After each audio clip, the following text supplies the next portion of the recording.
Chegou o domingo e a gente tá fazendo o quê? Falando sobre Bolsa de Valores. Porque parece que simplesmente acompanhar de segunda a sexta-feira não é o suficiente para quem ama esse mercado. Então no domingo vocês sabem, gente, eu sempre trago a ação que vocês mais pediram durante a semana. E por conta disso, então, nós vamos falar hoje de MALL Metal Leve, que está listada como Leve 3 na nossa Bolsa de Valores. Ou seja, aí já vai um ponto positivo para ela, porque ela é do novo mercado, prezando então pela transparência e equidade dos seus acionistas. Para quem não sabe, o novo mercado é considerado o mais alto nível de governança corporativa na nossa Bolsa de Valores. Enfim, gente, Leve 3, coincidentemente, ela é uma indicação da Levante Investimentos, que vocês sabem que é parceira aqui do canal. Então, para vocês darem uma olhadinha qual é o preço teto que eles estão indicando para que a gente pague nela, se a gente realmente quer ganhar algum dinheiro, eu vou deixar todos os links aqui na descrição e vocês podem estar dando uma olhadinha. Mas, para começo de conversa, nós precisamos entender o que faz a Metal Leve, como que ela consegue oferir algum lucro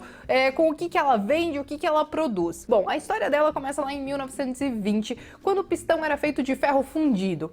E aí, os irmãos MALL decidiram ir contra o mercado e fazer de liga leve. E foi aí que começou a história de MALL Metal Leve. Só para vocês entenderem a importância dessa empresa, metade dos carros que nós temos girando no mundo tem algum componente que ela fabricou. Esses componentes, eles são fabricados aqui no Brasil e também tem uma fábrica na Argentina. E tudo que eles produzem aqui, parte fica aqui e parte eles exportam para outros países, que no total hoje são aproximadamente 60 países que eles conseguem exportar. E aí que a gente já começa a entrar em um outro ponto positivo para essa ação, porque ela consegue ter 3 fontes de receitas diferentes, ou pelo menos ela consegue diversificar um pouquinho a sua receita.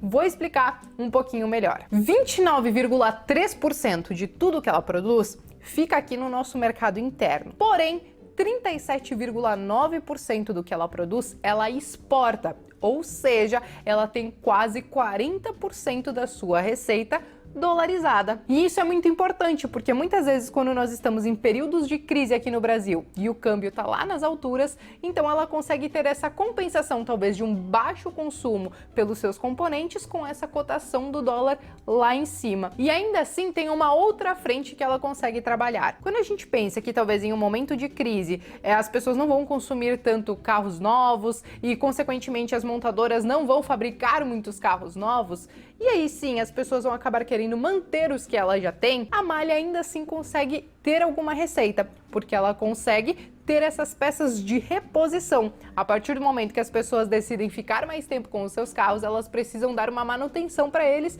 e, claro, fazer a reposição de algumas peças. Então ela consegue ganhar dinheiro com isso também. Bom, e ela consegue basicamente desenvolver os seus componentes em parcerias com grandes empresas que já estão consolidadas no mercado, como Audi e Volkswagen. Só que não é simplesmente fazer essas peças e esses componentes. Nós precisamos entender que ela é uma empresa que também pensa no futuro. E ela entende que a demanda de consumo desses componentes ela pode mudar, principalmente se nós pensarmos em biocombustíveis e carros elétricos. Então ela tem inclusive um centro tecnológico em Jundiaí, em São Paulo, que consegue trabalhar nessa parte tecnológica dela, tentando aprimorar os seus produtos e os componentes que ela fabrica. E agora que nós já entendemos o que é a empresa, qual é o setor que ela atua, como ela ganha dinheiro, nós realmente precisamos falar sobre alguns indicadores financeiros e também alguns prós e alguns contras que tiveram depois desse primeiro resultado do trimestre de 2019. E aí, gente, vamos lá. O primeiro ponto negativo que acabou surgindo para ela depois desse resultado foi justamente uma queda na margem bruta dela, que era em torno de 26,9% e acabou caindo para 19%. E isso eles atribuem bastante aos custos de produção deles e também custo de pessoal, né, com a folha de salário, folha de pagamento. Então essa margem acabou diminuindo um pouco, mas ainda assim tem uma margem. E um outro ponto que foi um pouco morno para eles foi a questão do aumento da receita líquida, porque considerando que muitos já estão pensando que nós estamos numa retomada da economia e que até mesmo teve sim um aumento de consumo para carros novos e tudo mais, ela teve um crescimento na receita líquida de apenas 0,7%. E aí é claro que muitas vezes, por conta de vários fatores que poderiam estar jogando a favor dela, o mercado poderia estar esperando um pouquinho mais desse aumento de receita receita líquida. Mas vamos lá, tem alguns indicadores que eu sempre falo no domingo e que a gente consegue talvez visualizar um pouquinho melhor a qualidade da empresa e eu vou trazer eles para vocês. Primeiramente, nós vamos falar do ROI de metal leve. Esse ROI, ele gira em torno de 20,4%. Ou seja, nós sabemos que quando nós temos um ROI acima de 10, a empresa é ok, quando é acima de 20, é melhor ainda. Porém, aí a gente vai para a questão da margem líquida dela. Eu falei da margem bruta, que caiu um pouquinho. Consequentemente, a margem líquida dela está girando em torno de 11%.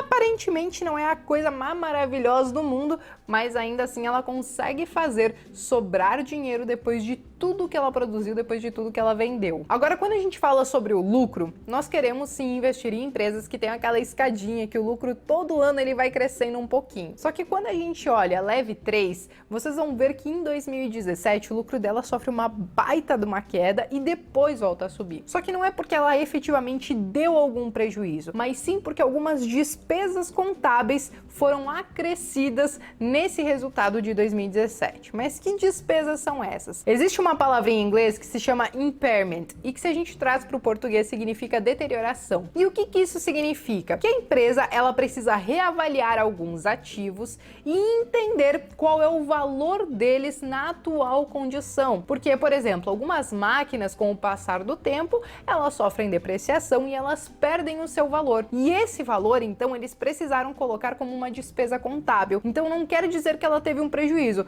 quer dizer que quando eles fizeram a reavaliação desses ativos, eles tiveram que lançar uma despesa muito grande, mas ela não deixou de ter uma receita boa e não deixou, claro, de ter um crescimento ao longo desses anos. Agora, um outro ponto que nós não podemos deixar de falar é o nível de endividamento da companhia, que na verdade até que é bem baixo. Quando a gente vai ver o quanto das dívidas estão comprometendo seu patrimônio líquido, gira em torno de 24%, ou seja, menos de 50% do seu patrimônio líquido está comprometido com dívidas, o que a gente considera que é muito saudável para uma empresa. E aí, ok, nós falamos sobre alguns prós e contras, tanto da análise qualitativa quanto quantitativa, e aí eu quero trazer para vocês alguns múltiplos importantes que a gente aborda aqui no canal também. Quando a gente fala do PL, que é o preço pelo lucro, Leve 3 ela está sendo negociada na faixa de 9 vezes. E quando a gente fala do PVP, que é aquele indicador que muitos acabam utilizando para saber se a empresa